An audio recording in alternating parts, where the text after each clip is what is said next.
Okay, so I'm next. Thanks again to the AdSpeed team for coming out and the presentation and everything. Thanks, Bang and John. My name's Chris Seeley. I'm a developer programs engineer on the Google Ad Manager API. I've been on the team going on 6 years now, and I'm going to be talking about testing creative speed. So with the AdSpeed team, we saw how you can measure your GPT and performance of all those things, and we saw that the AdSpeed report is helping you see how your creatives are performing on your live site. But I want to talk about how you can actually proactively measure those creatives' performance before they actually start serving. So what can you actually do about that report if you find some creatives that are impacting your user experience? So brief outline. First, we'll talk about how you can get preview URLs for creatives with the Ad Manager API. And then we'll walk into using Lighthouse again, but this time from the command line. So if you wanted to build something to test all of your creatives, you don't have to click 1,000 times. Then we'll talk about how you can actually tune Lighthouse for the specific use case of creatives rather than an entire page. And finally, we'll put it all together in an end-to-end demo where we can get some creatives from your network and give them a score with Lighthouse. So the first part uses something near and dear to my heart for the last 6 years, is the Google Ad Manager API. We'll talk about creative previews. If you're users of Ad Manager, you're probably aware of creative previews, even if you don't call them that. When you open up a creative in the UI, we actually give you a little rendering of it in advance so you can see it when you're editing those other fields. This is actually available in the API as well at the creative level. There's a field for a preview URL. It's available for most creative types. For video in particular, it's not because we don't provide a video player for you, but it's really easy to tell if a creative is supported or not. And the other type of preview URL you might be familiar with happens on the line item creative association level. So this is after you've already associated that creative with your line items and you're getting those ready to serve. If you go in there in the UI, you can actually give it the URL of your site, and Ad Manager will give you a preview URL, and you can click that, and actually you'll see that creative render in a preview mode on your site, and it won't register those impressions or clicks. It'll know that it's in a preview. And this, of course, requires GPT to be on the page and an ad slot of the appropriate size. These are both available in the API for programmatic use, which is great for our use case here. If you want to know what that looks like in the API, this probably looks familiar from a lot of other example code you saw today. It's copy and pasted from GitHub once again with a slight tweak, but we're just going to print out this preview URL field rather than a name and ID, but we're just going to paginate through our creatives. It's at the top level creative object, so every creative type has this field, and you'll tell if there's a missing, if it's not supported by seeing if that field is null. Obviously, it's not supported if it's null, and in particular, video won't have it. One other note is if you have like a generic wrapper creative for header bidding with no actual content, you might have trouble rendering that preview as well. And for our use case, I just wanted to point out that these preview URLs aren't as well optimized as live serving, so there's a lot of variability in network timing, and we'll cover what to do about that later if you're trying to measure performance. For the site level preview, I mentioned earlier, this happens at the line item creative association level. So this happens in the line item creative association service in the API. I abbreviate it here as LICA because that's a bit of a mouthful. So the LICA service has a method called getPreviewURL. It does just what you think it does. You give it a line item ID, a creative ID, and a URL. Typically, this is your site's URL, and it will return a string of a URL. And if you open that up, it'll be your site plus the creative that you want to preview, and it won't register those clicks. It knows it's in preview mode. The URL, again, needs to have an appropriate ad slot size, and it needs to have GPT. But the last point I want to make is it doesn't actually have to be your live site. You can give it a test URL as long as it's GPT and those appropriate ad slot sizes. So if you want to build some framework to do a bunch of testing, you could dynamically load the ad slot size, or you could have like a bunch of different ad slot sizes on there and just do some testing that way if you wanted to do it separate from your live serving site. Some other notes, the UI does have support for different native styles. The API does as well, so if you're working big on native, then there's a separate method. Looks exactly the same, except it's preview URLs for native styles. It's plural, which indicates that it'll return essentially a map of a URL to a native style. So if you wanted to see all the different native styles in a preview, you could do that as well. You can get that programmatically. and mobile applications. So this is not in the API yet. I know that I think some of you in this room may have even asked us for it, but it's something we're aware of. There's a concept of previewing in a mobile application where you can link a device to Ad Manager, and then from that point you can take a creative and quote unquote push it to your mobile applications. The next time you load your application on that linked device, it'll know that there's a pending preview and it'll load that. It's not currently available in the API, but we've heard from you that this is an important use case for you for taking screenshots or doing things like this. So we're aware of that, and we're working with the Creative and Formats engineering team to try and figure out the best way of get this into the API. I don't have an ETA on it yet, but if you want to chat more about it, happy to after the talk. So that's it. That's how you get all the different creatives out of your network. Now we got to figure out what we're actually going to do with them. And for that, we're going to leverage Lighthouse again, which hopefully you're now all experts in. In case you're not, as a reminder, it's an open source automated tool testing different web pages, a lot of different tests. We're going to focus on the performance test for individual creatives because it doesn't make sense to test a creative as a progressive web app, to my knowledge. It's available in Chrome DevTools in the audit panel, as you just saw and played around with. But it's also available as a Node.js command line tool. So you can download the module and install it as a global tool and run it from the command line with a bunch of different flags. You can even tell it to view, so afterward it'll open the report in Chrome for you, or you can run Chrome in headless mode if you wanted to run in parallel and not be hit with a bunch of Chrome instances popping up. So this is great. Delving into those command line options that we saw in tiny text on the previous slide, it's Lighthouse is the name of the program that you're going to run, and then you give it a URL.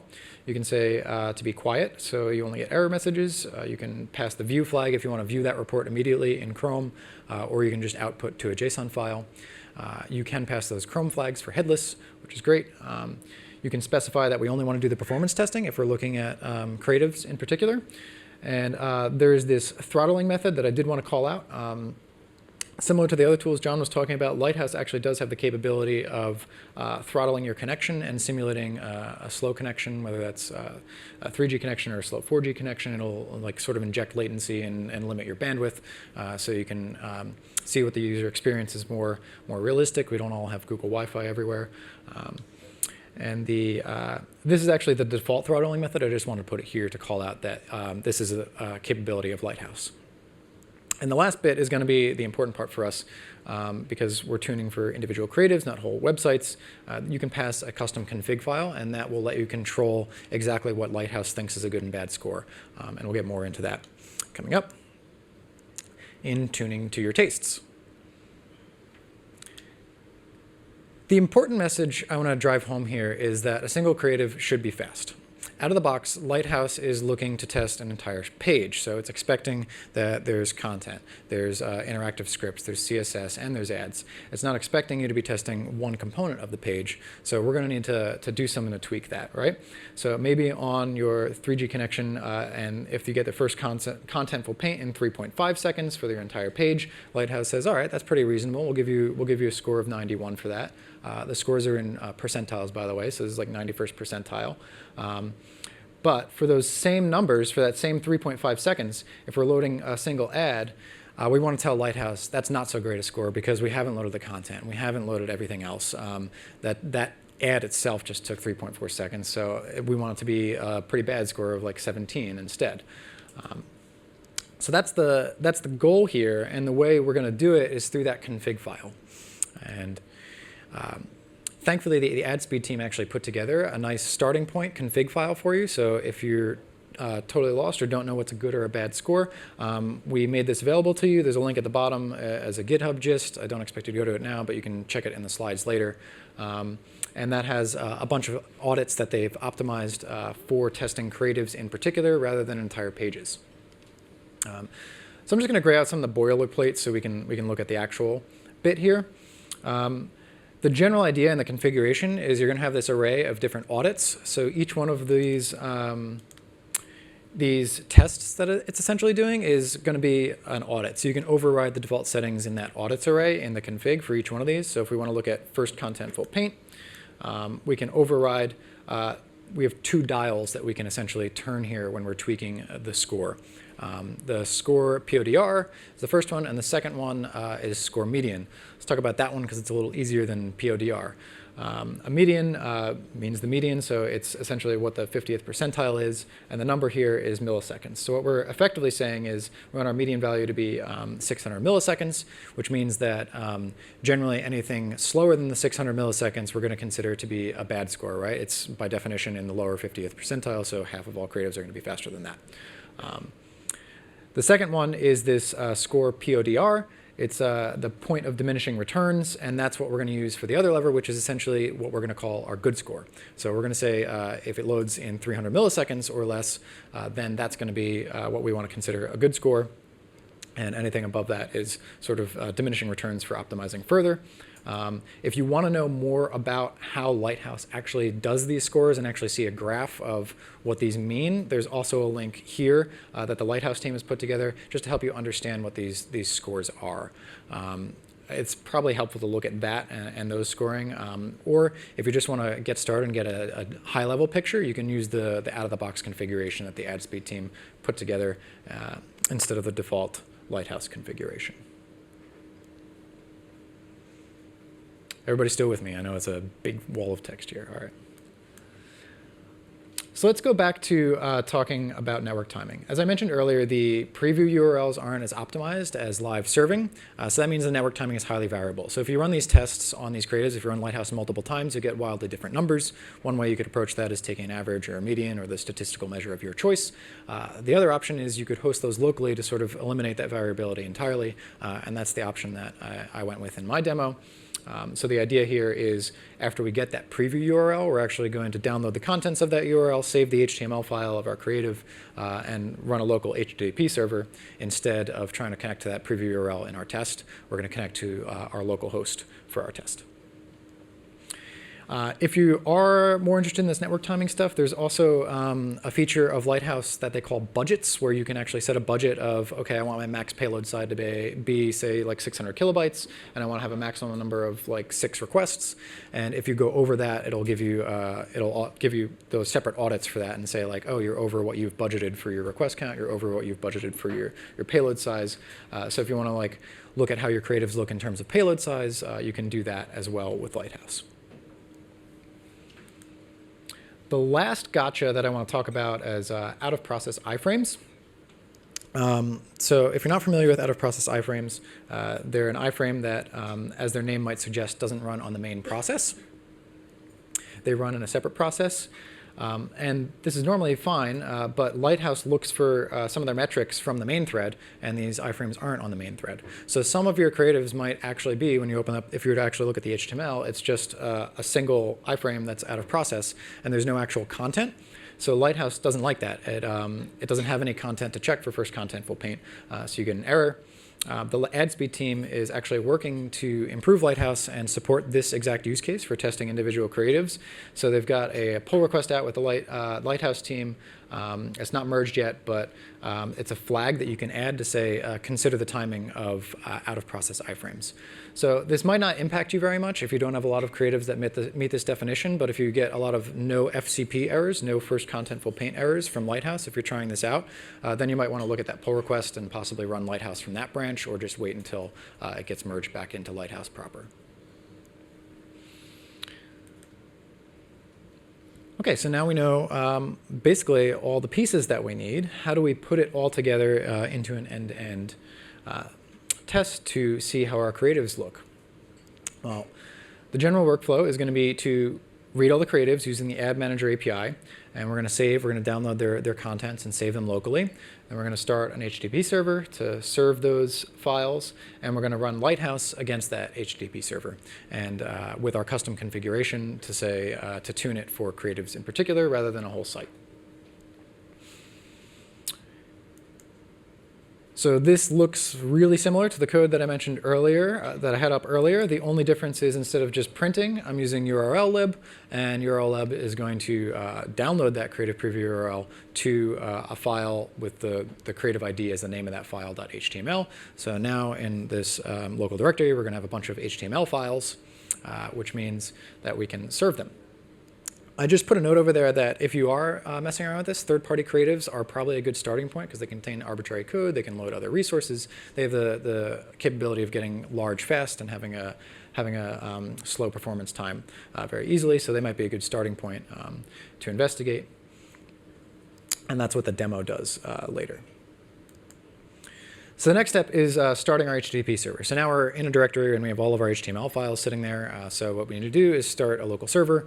You can use whatever you want. I used a Node.js HTTP server called HTTP server. And I passed the port for 8081. And I run it in the background and store the process so I can kill it when we're all done.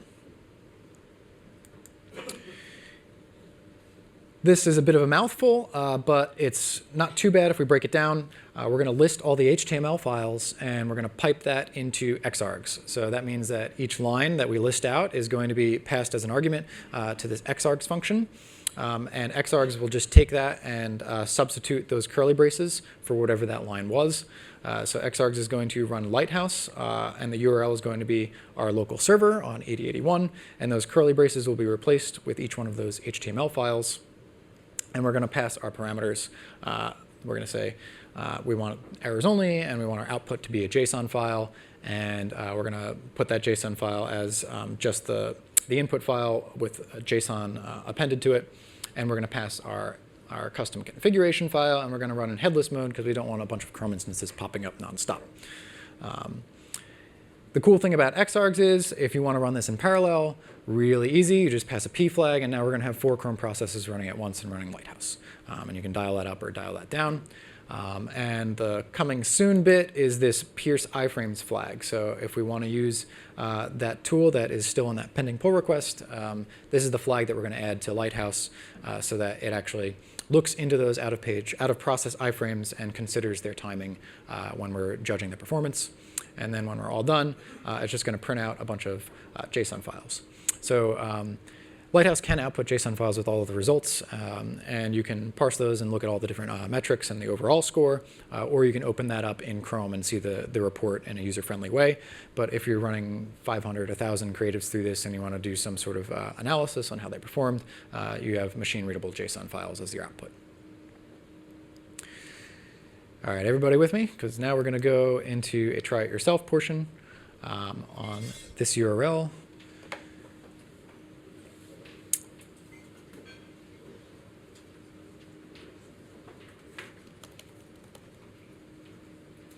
I'll give it a couple minutes.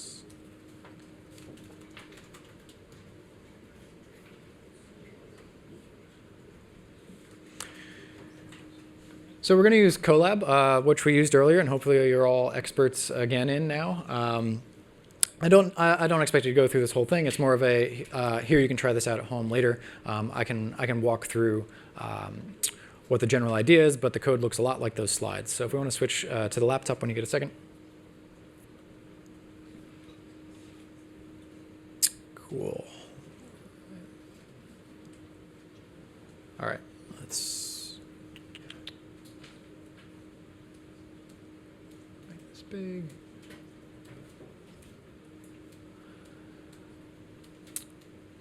So I'm really putting Colab through its paces here. I'm actually installing a version of Node.js. I'm installing Chromium. I'm installing Lighthouse. I'm installing an HTTP server. But the cool thing is all this works. You can install all these dependencies, and you can run an HTTP server, and you can run Lighthouse and get those scores for it. So I ran this right before the talk. I put in my own credentials here, and what this will do in this creative previews, it's going to get up to 10 third-party creatives. I didn't want to bog you down with all the third-party creatives in your network. It's going to grab any third-party creatives that were modified in the last week, up to 10 of them. And it'll run Lighthouse on those. Since I have a test network, I only got 2 of them, but it saved them to HTML files, like we said. Then here is the GitHub gist for the custom config file, and I just curl that into the folder here so we can leverage it when we call Lighthouse. And the final bit here looks pretty much exactly like that slide. It runs our server in the background, it lists out the HTML files, pipes it into xargs, and then kills the server once we have all the results done. And I gave you a little demo below here on just how to extract the overall performance score. And it looks like my first one errored out, so I had that first contentful paint error. I should have been building from the pull request branch, and the second one got a score of 9 out of 100, so my third-party creative didn't do too well. All right, we can jump back to the slides.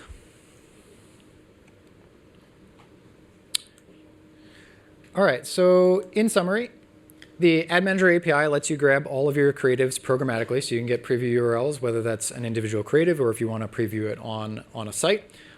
Lighthouse out of the box isn't tuned to profile creatives, so you should tweak it to your tastes. And there's network variability if you're working on preview URLs, so you might want to download them and serve locally to directly compare creatives. And I know this is a lot of information at once, so I put a resources site here with links on how to look at the scoring for Lighthouse, our API, the sample gist to get you started.